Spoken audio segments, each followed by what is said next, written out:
ഹസ്ബൻഡിൻ്റെ അച്ഛൻ്റെ ഒരു പ്രാർത്ഥനയായിരുന്നു മോളുടെ ആദ്യാക്ഷരം കുറിക്കുന്നത് മൂകാംബിക സന്നിധിയിൽ തന്നെ വേണമെന്ന്.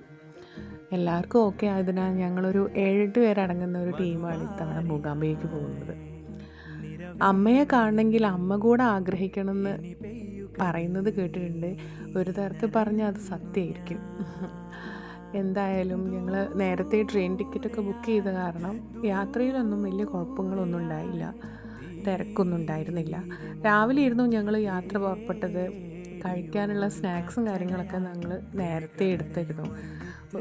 കണ്ണൂരിൽ നിന്ന് ഒരു 5-6 മണിക്കൂർ ഉള്ളതുകൊണ്ട് തന്നെ ഞാൻ കുറച്ച് ബുക്കും കയ്യിലെടുത്തിട്ടുണ്ടായിരുന്നു.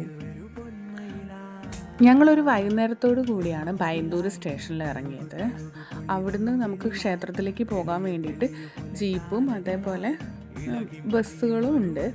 ഞങ്ങൾ 7-8 പേരുള്ളത് കാരണം ഞങ്ങൾ ജീപ്പാണ് എടുത്തിരുന്നത്. 1500 രൂപയാണ് അവർ ചാർജ് പറഞ്ഞത്. അവിടുന്ന് സ്റ്റേഷനിൽ ഇറങ്ങിയതിന് ശേഷം ഒരു 3/4 മണിക്കൂറിൻ്റെ യാത്ര നമുക്ക് ക്ഷേത്രത്തിൻ്റെ അടുത്തേക്കുണ്ട്.